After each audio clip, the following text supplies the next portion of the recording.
D'habitude, un laboratoire de recherche médicale, c'est vraiment le règne absolu du mesurable. C'est le quantifiable, la logique pure. Ah bah oui, c'est carrément un environnement régi par des protocoles super stricts, des éprouvettes, des microscopes. Voilà, des données cliniques scrutées à la loupe, quoi. Et l'approche est totalement binaire. Si un phénomène ne peut pas être mesuré ou pesé, c'est qu'il n'existe pas, tout simplement. Exactement. C'est la base de la méthode scientifique. Mais aujourd'hui, on va explorer ce qui se passe quand ce cadre d'analyse très rigide vole littéralement en éclats. Et c'est une histoire assez incroyable. Carrément. Notre source du jour, c'est le journal personnel et les écrits d'un certain Guy Isabelle. Qui est biochimiste de formation, il faut le préciser. Un scientifique pur et dur, ouais. Mais son monde cartésien a été complètement fracassé par des phénomènes impossibles à quantifier.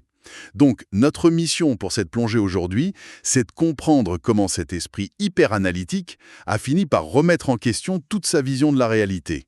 Et surtout, comment il en arrive à livrer une redéfinition radicale du concept de bonheur, quoi.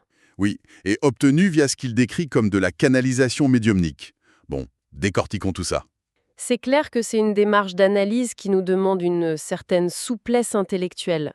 Face à un texte qui défie aussi ouvertement la rationalité matérielle pour s'aventurer sur le terrain de l'invisible, l'idée, c'est pas de valider ou de réfuter scientifiquement l'existence d'entités, tu vois. Non, bien sûr, c'est pas le but. L'objectif, c'est plutôt de décortiquer la mécanique de cette transformation psychologique, comment un homme de science bascule vers ce paradigme bayène. Et surtout, quelle est la valeur philosophique du message qu'il en retire. Surtout que ce message tombe vraiment à pic pour nous. Ah, complètement. On vit dans une époque tellement saturée par la technologie, c'est des algorithmes qui dictent en permanence nos critères de réussite et de bonheur. C'est le culte de l'image, la course à la productivité, toujours plus vite. Exactement. Et ce document, il offre une vraie opportunité de mettre tout ce bruit de fond sur pause, histoire de réévaluer des aspirations beaucoup plus profondes. Oui, et de revenir à l'essentiel en fait. Alors, plongeons directement dans le vif du sujet. Avant même d'aborder cette fameuse définition du bonheur, je pense qu'il faut s'attarder sur la psychologie de l'auteur. C'est indispensable, oui. Parce que Guy Isabelle, c'est pas du tout un mystique déconnecté du monde. Son profil agit vraiment comme un pont entre la science dure et l'intuition spirituelle. Son bagage personnel, c'est carrément la clé pour comprendre toute l'évolution de sa pensée. Guy Isabelle, il vient d'une famille nombreuse, de conditions assez modestes. Ok, donc un environnement plutôt bruyant et animé, j'imagine. Justement, au milieu de cette fratrie, il décrit une enfance super solitaire. Ah, étonnant. Ouais, mais là où la solitude, c'est souvent perçue comme un fardeau pour beaucoup d'enfants, pour lui, c'était un vrai refuge. Il aimait être seul, quoi. Voilà, il y trouvait une paix intérieure très profonde. Et cette capacité à s'isoler, à observer le monde en silence, c'est, d'une certaine manière, la toute première fondation de son esprit scientifique. Je vois. Et cet enfant, très observateur, va ensuite construire sa vie professionnelle autour de cette rigueur-là. Tout à fait, il obtient un diplôme d'études supérieures en biochimie. C'est pas rien, hein? Ah non, c'est du solide. Et il va passer des décennies à travailler dans des laboratoires cliniques, en recherche médicale, très souvent en milieu hospitalier d'ailleurs. Donc son quotidien, c'est vraiment l'étude des blocs de construction physique de la vie, l'infiniment petit, les réactions chimiques, les pathologies bien tangibles. C'est ça, que du concret. Et pourtant, en parallèle de cette carrière extrêmement empirique, il a cette conviction tenace depuis l'enfance, il a toujours cru que la mort physique pouvait pas être la fin absolue. Et il utilise une expression très particulière pour décrire ça. Oui, il dit que si la conscience s'arrêtait d'un coup avec la mort du corps, ce serait une certaine forme de gaspillage. Et ce qui est fascinant ici, c'est l'utilisation de ce mot « gaspillage ». Ça trahit complètement sa formation en sciences naturelles. Ah oui, c'est vrai. C'est le fameux principe de Lavoisier. Exactement. Rien ne se perd, tout se transforme. En biologie ou en physique, l'énergie est toujours conservée. Donc, pour un esprit qui est formé à observer cette efficacité redoutable de la nature, L'idée qu'une conscience humaine complexe qui a été forgée par des décennies d'apprentissage, de souvenirs et d'émotions puisse juste s'évaporer dans le néant, pour lui, c'est une anomalie absolue. c'est clair, ça heurte de plein fouet son sens de l'économie universelle. Voilà, c'est illogique d'un point de vue purement scientifique au final. J'adore cette perspective. Mais du coup, il devait y avoir une friction interne immense pour lui, non? Ah bah, j'imagine même pas. Le grand écart permanent. D'un côté, t'as cette intuition spirituelle hyper forte. Et de l'autre, t'as que des outils de labo pour comprendre le monde. C'est un peu comme essayer de mesurer la force du vent avec un thermomètre. c'est une excellente métaphore. L'outil est juste pas du tout calibré pour capter l'information. Et ce qui est dingue, c'est que cette quête de sens chez lui, elle commence super tôt. Dès 1956, oui. Ouais, il a que 11 ans à l'époque, et il tombe sur ce livre, À la recherche de Brady Murphy, de Murray Bernstein. C'est un détail biographique crucial, ça. Pour ceux qui connaissent pas, ce livre parle de quoi exactement? En fait, c'est l'histoire d'une femme qui, sous hypnose, prétendait se souvenir en détail d'une vie antérieure en Irlande. Ah oui, quand même. Pour un gamin de 11 ans, ça doit être une lecture complètement vertigineuse. C'est clair. Ça plante directement la graine du concept de réincarnation dans sa tête. Et l'évolution de sa pensée est vraiment fascinante à observer. Comment ça? Au départ, sa passion pour la biochimie vient d'un désir hyper pragmatique.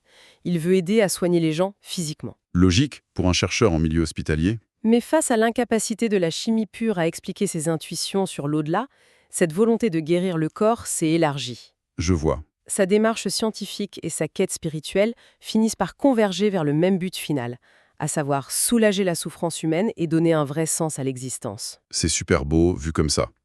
Mais bon, on passe pas d'un paradigme strictement matériel à une croyance absolue en l'invisible, juste en faisant des réflexions intellectuelles de son côté. Non, il faut un déclencheur plus fort. Voilà.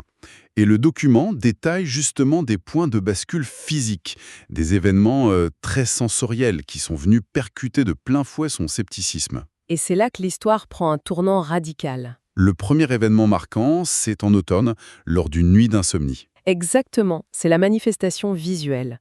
Il raconte qu'il est couché, dans le noir, les yeux grands ouverts. Et là, soudain, il y a un point de couleur orange qui apparaît juste au-dessus de son lit. Et attention, c'est pas une lueur floue ou un vague reflet.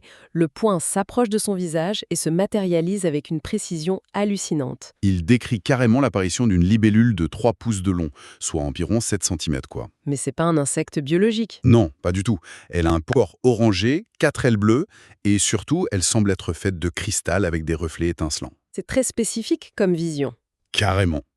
Elle reste là, en suspension, à quelques centimètres de ses yeux, en battant des ailes dans un silence total pendant de longues secondes. Et c'est vraiment ce phénomène qui l'amène à croire fermement en l'existence de ce qu'il appelle des êtres de lumière. C'est une expérience fondatrice pour lui. C'est là que ça devient vraiment intéressant. Parce que je me mets à la place d'un auditeur un peu sceptique, ou même d'un des collègues de Guy au labo. Oui, la réaction typique d'un scientifique. Une libellule de cristal luminescente au beau milieu de la nuit. La toute première hypothèse logique, c'est la paralysie du sommeil.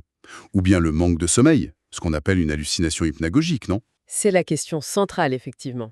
Comment son cerveau de biochimiste, super entraîné au doute, réussit-il à écarter l'explication neurologique pour se dire « Ok, j'embrasse la thèse spirituelle ».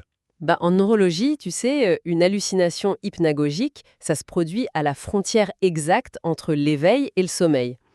Et ça peut générer des visions extrêmement vives et réalistes. Donc c'est l'explication de repli par excellence pour un scientifique. Exactement. Mais dans le journal de Guy Isabelle, ce qui crée la dissonance pour lui, c'est d'abord la durée du phénomène. C'était pas juste un flash. Non. Et puis, il y a la netteté absolue des détails anatomiques de cette libellule. Et surtout, l'état de conscience hyper clair dans lequel il affirme se trouver à ce moment-là. Ok, il était sûr de lui, quoi. Voilà.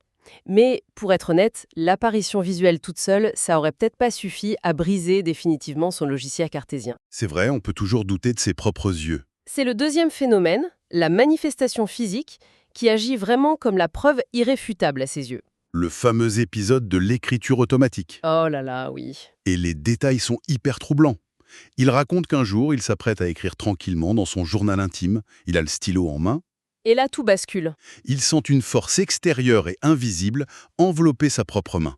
Cette force prend carrément le contrôle de ses mouvements moteurs. C'est terrifiant, dit comme ça. Ben oui, sa main commence à tracer des mots, toute seule, puis des phrases complètes, avec une calligraphie magnifique. Et qui n'a rien à voir avec sa propre écriture, en plus. C'est ça, hein? Sur le plan purement mécanique, c'est effarant. Bypasser le cortex moteur de cette façon, tout en gardant l'esprit parfaitement alerte et conscient, pour moi, c'est un piratage bienveillant de son système nerveux. Le mot piratage est vraiment très juste. La conscience du gars observe son propre corps agir indépendamment de sa volonté. Ça doit rendre fou.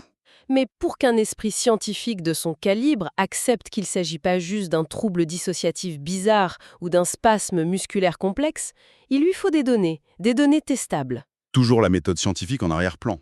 Et la donnée testable dans ce cas précis, c'est l'interactivité. Ah, bien sûr. L'énergie qui contrôle sa main n'écrit pas juste des mots aléatoires ou des boucles, elle fait preuve d'une intelligence propre et réactive. Donc s'il pose une question dans sa tête ou à voix haute, la main rédige une réponse qui a du sens. C'est ça, hein? Exactement. Une réponse cohérente, argumentée et en temps réel. C'est un dialogue bilatéral, en bonne et due forme. Complètement.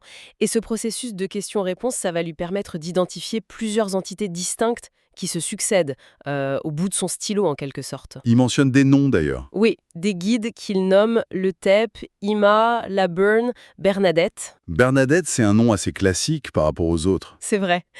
Et il y a même une source identifiée carrément comme Dieu. Rien que ça. Et c'est par ce canal médiumnique qu'il va recevoir le fameux message sur le bonheur dont on parlait. Et c'est fou parce que ce piratage physique de sa main, c'est finalement la métaphore parfaite pour la leçon que ces entités vont lui transmettre. Ah oui, dans quel sens?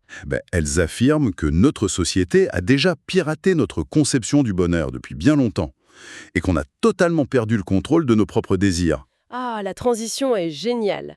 C'est vrai qu'une fois la communication bien établie, le diagnostic que ces entités posent sur la condition humaine moderne, il est d'une lucidité clinique. Et ça fait mal à entendre parfois. Le cœur de leur message, c'est de déconstruire ce qu'elles appellent l'illusion du possédé. Avec un P majuscule? Oui, selon ces textes, notre société contemporaine a complètement falsifié l'équation du succès. Le bonheur, aujourd'hui, il est vendu sous l'angle exclusif du paraître. L'accumulation sans fin de biens matériels, l'obsession de l'image, le luxe. L'étalage de la richesse, oui. Le texte de Guy utilise une formule qui fait vraiment l'effet d'une claque, je trouve. Il dit qu'en cherchant à tout prix à accumuler, nous devenons nous-mêmes le produit de consommation de la société. C'est très fort comme image. On passe notre temps à s'emballer dans des beaux diplômes, des vêtements de créateurs, des voitures de sport, juste pour augmenter notre propre valeur marchande aux yeux du monde. C'est exactement ça. Et le guide, le TEP, tout comme l'entité Dieu, ils sont très clairs là-dessus. Ce type de bonheur qui est basé uniquement sur le posséder, il est profondément égoïste. Ils l'associent au comportement de ce qu'ils appellent les âmes jeunes, c'est ça, hein? Oui, des âmes en manque de maturité spirituelle. Et c'est là que l'entité Bernadette apporte une perspective sociologique assez inattendue. Qu'est-ce qu'elle dit? Elle explique que cette quête matérielle, elle détruit littéralement notre empathie. Pourquoi? Parce que le but ultime du paraître, c'est d'attirer l'admiration sur soi. On cherche à recevoir des compliments, à s'élever au-dessus de la masse. Mais certainement pas à distribuer de la reconnaissance ou de l'amour aux autres. Voilà. C'est un jeu à somme nulle. Pour que je brille, il faut que les autres soient dans l'ombre. C'est un modèle entièrement basé sur la compétition, constante au final, et les guides Ima et La, eux, ils appuient sur la plus grosse faille de ce système. Sa fragilité. Sa fragilité absolue, ouais. Si l'entièreté de ton identité et de ta valeur repose sur ce que tu possèdes, tu vis dans un château de cartes. C'est tellement vrai. Une crise financière, un licenciement, ou même simplement le vieillissement naturel du corps. Et boum, toute la structure s'effondre, tu perds tout ce qui te définissait. Le texte explique d'ailleurs que ça engendre un stress chronique énorme, un bruit de fond anxiogène permanent. Parce que pour maintenir l'illusion du paraître, il faut toujours accumuler davantage, non-stop. La soif ne peut jamais être étanchée, on est sur un tapis roulant qui va de plus en plus vite. Et quand on y pense, c'est vraiment le portrait craché de notre époque. Prenez simplement la dynamique des réseaux sociaux aujourd'hui. Oh là là, le meilleur exemple. C'est une vitrine mondialisée et ininterrompue du possédé. Les gens y exposent leurs voyages de rêve, leurs possessions, leurs succès éclatants. Tout est filtré et mis en scène. On peut vraiment se demander si cette frénésie d'accumulation, c'est pas juste un symptôme d'évitement au fond. Comment ça, d'évitement? La fuite en avant d'une société qui est terrifiée à l'idée de s'arrêter un instant, de s'asseoir en silence et de faire face à son propre vide intérieur. Ah oui, c'est très juste. Si on relie ça à une vision plus globale, c'est fascinant. Et le texte souligne un dommage collatéral très cruel à tout ça. Lequel? Cette course au paraître, elle blesse activement notre entourage. C'est vrai. En brandissant constamment tous ces symboles éclatants de la réussite matérielle, on renvoie inévitablement aux autres le reflet très douloureux de leur propre manque. On leur impose l'idée subliminale qu'ils n'ont pas réussi. C'est d'une violence inouïe, mine de rien. Et ce qui est remarquable ici, c'est qu'on n'a même pas besoin d'adhérer à l'idée de canalisation médiumnique ou d'être spirituel pour valider la justesse de cette analyse. Absolument. Si tu transposes ce message dans le champ de la psychologie contemporaine pure et dure, tu retrouves exactement les mêmes conclusions. Ah ouais? Bah oui, les chercheurs identifient aujourd'hui le consumérisme effréné et la comparaison sociale comme les moteurs principaux de l'épuisement professionnel Le fameux burn-out. et de la dépression moderne, de l'éco-anxiété, etc. Le possédé, tel qu'il est décrit dans le journal de Guy Isabelle, c'est vraiment identifié comme une donnée corrompue dans l'expérience humaine. D'accord, donc si le possédé est une fausse métrique, un mirage total qui génère juste de l'anxiété et isole les individus, quelle est la métrique valide alors? C'est là qu'on arrive au cœur de la solution. Si on nettoie le laboratoire de toutes ces données corrompues, sur quelle base solide on peut construire le véritable bonheur? Le document propose un concept très simple, mais profond, celui de l'être. Avec un E majuscule là aussi. Oui, le passage du possédé à l'être, c'est vraiment le pivot philosophique de tout ce récit. Le bonheur véritable n'est plus du tout envisagé comme une acquisition externe. C'est plus un trophée qu'on ramène chez soi pour frimer. Non, c'est fini ça. Il est redéfini comme un état interne d'homéostasie spirituelle. L'entité identifiée comme Dieu le décrit comme un ressenti de bien-être très profond. Un sentiment protecteur, c'est ça exactement? Un sentiment inébranlable où l'individu a la certitude intime, au fond de ses tripes, que tout va bien et qu'il n'y a absolument rien à craindre. C'est l'antidote parfait à notre anxiété de performance constante. Complètement. Et pour expliquer la mécanique de cet état, le guide IMA utilise une métaphore que je trouve franchement brillante. Ah oui, le parfum, n'est-ce pas? Oui. IMA explique que cette paix intérieure immense transforme la fréquence vibratoire de la personne et que cette vibration, elle agit comme un parfum agréable. Une sorte d'aura invisible qui attire. Alors, qu'est-ce que tout ça veut dire?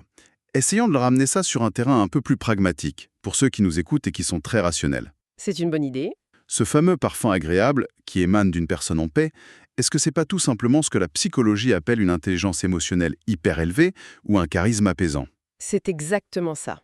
Si quelqu'un est en paix avec lui-même, il n'est pas sur la défensive, il ne cherche pas à prouver sa valeur en rabaissant ses collègues ou ses amis.